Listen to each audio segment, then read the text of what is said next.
It can be nerve-wracking to hang things on your beautiful, nicely finished walls. But this is where drywall anchors come into play. However, there are a few things you need to know about drywall anchors before you start drilling holes into your walls. So let's get into it together.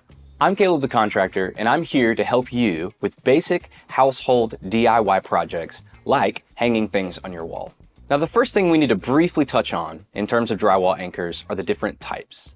Now, there are quite a few different types, but for the sake of this video, I'm only going to talk about two: the plastic and the metal. Start with the plastic. So this is your typical drywall anchor. This is the one you see in most parts of things that you buy from Amazon. These are very simple to use. All that it requires is a drill bit and a hammer.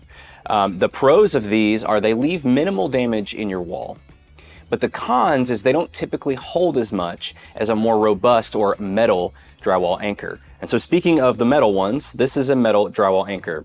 These are my preferred use case simply because they hold more and they're actually easier to install. So a pro of this is it actually is a self-tapping end here. So rather than having to use a drill bit and drill into the wall, you simply use a Phillips head screwdriver or a drill with a Phillips head bit and drill it straight into the wall. Now, a big con of these is they do leave a very large hole in the wall. So if this is something that you think you're going to remove down the road, it might be better to use a plastic one, provided it will hold the weight of the thing you're trying to hang. Now, let's get into the installation. Let's start with the plastic drywall anchor.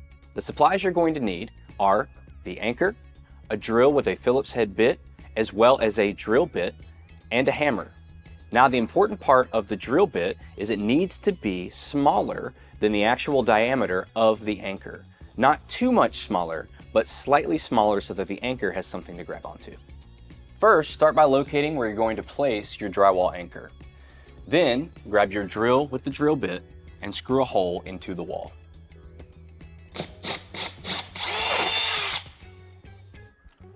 Once you've drilled the hole into the wall, locate your drywall anchor and insert it into the hole.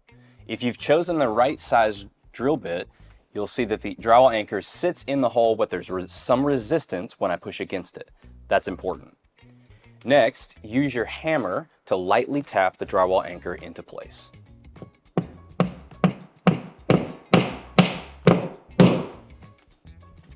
You'll know if you chose the right size bit if the anchor goes in with some resistance but not too much, and you're able to hit it in flush. Finally, locate your screw that came with your drywall anchor and use your Phillips head bit or Phillips head screwdriver to screw the screw into place. And now it's ready to hang. Now for the metal drywall anchor, there are far less supplies needed.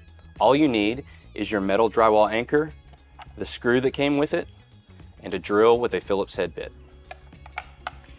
First, start by locating the hole, or the place where you're going to place the hole, into the wall.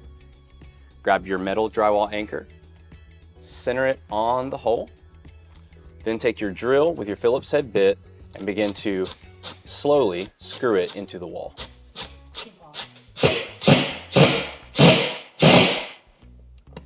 You'll want to stop once the anchor is flush with the wall. The last step is locating your screw and using your drill to insert the screw into the anchor. And just like that, it's ready to hang. So just for reference, this anchor is rated for 30 pounds and this anchor is rated for 50 pounds. Now, this isn't a very hard job. However, knowing the information, the correct information going into it will help you protect the memories that you're hanging on your wall and the wall itself. As always, check out my YouTube channel for other videos like this that will help you feel comfortable doing these jobs on your own. I'm Caleb the contractor, and I'll see you next time.